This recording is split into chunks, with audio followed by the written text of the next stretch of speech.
Hey y'all, I'm Carolina Tony. Today the road brings me to Myrtle Beach, South Carolina, and we are here at the old color school. This building has been recreated to look exactly like the very first school to African Americans here in Myrtle Beach. We're going to go inside, learn a little bit about the history, but right after this station identification.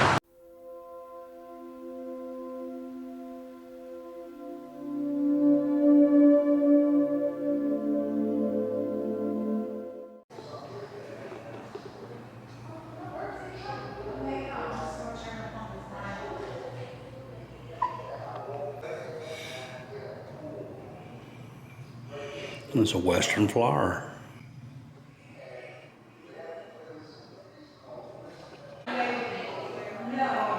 Prior to the 1930s, around 1910, African American children in the Myrtle Beach area were taught at the Sandy Grove Baptist Church and the Mount Olive AME Church. In the early 1930s, Myrtle Beach Color School opens and becomes the first school for African Americans in this area, and that's what this building is a recreation of. In 1945, Whitemore High School, located about 15 miles away in Conway, was the closest high school for African Americans. However, the school's first principal, Reverend Stackhouse, taught high school classes for the students who could not arrange transportation to Conway. And then in 1953, Carver Training School opens, replacing Myrtle Beach Colored School. In 1965, Myrtle Beach High School becomes the first high school in the area to integrate, 11 years after Separate but Equal was overturned.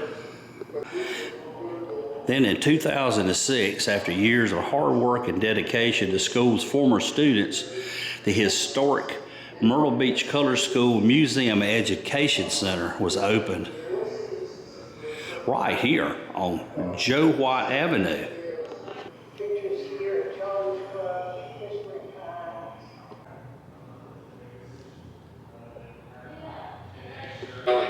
Something pretty interesting about the Myrtle Beach area was not only could you come to the beach for the ocean and the sand and the sun, but also for beach music.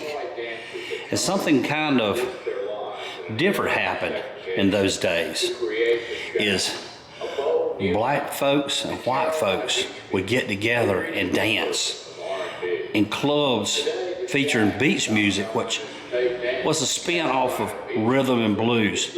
And there were a lot of people that did not settle with too lightly. And in fact, at Charlie's Place, there was a riot to try to stop the integration of people with music. Behind this fence is actually where the Myrtle Beach Colored School stood, right at this very spot from 1930 to 2001. It was a 6-room frame building.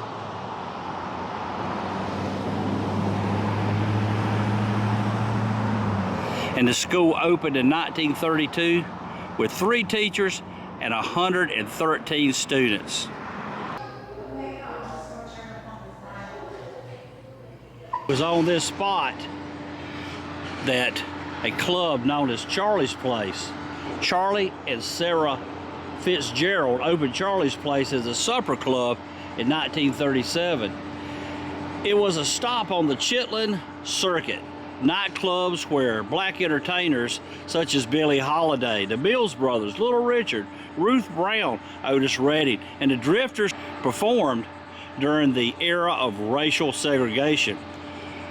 Of course, the club is gone now.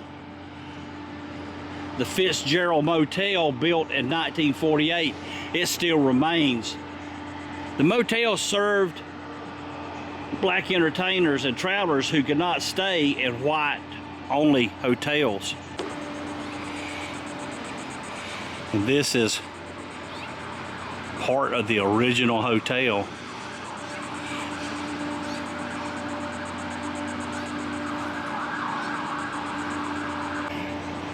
They say that the dance called the shag. It's a form of Southern swing dance and originated here. Both white and black customers gathered to listen to music and to dance. In 1950, the Ku Klux Klan led a parade through the Hill, the African-American neighborhood where Charlie's place was located. The Klansmen returned later as shots were fired in the club, injuring many. Charlie was severely beaten but survived. Some Klansmen were charged, but no one was ever prosecuted. Financially and attending.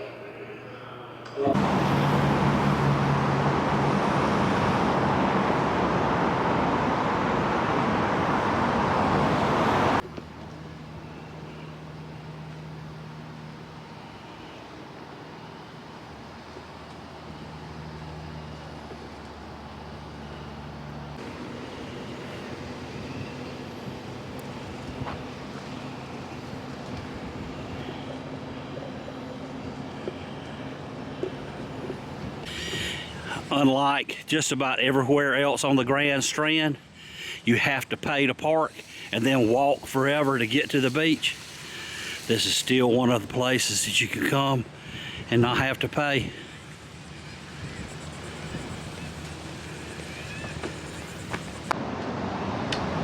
All right, well, we will end our video here in Atlantic Beach, South Carolina.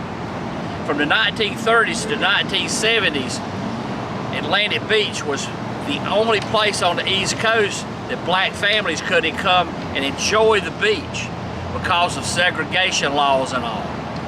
Well, I hope you've enjoyed our video and our trip to the Color School in Myrtle Beach, Charlie's Place, and Atlantic Beach. If you enjoyed this video, be sure to give me a big old thumbs up. Be sure to tell your family and friends, but until next time, y'all have a good day.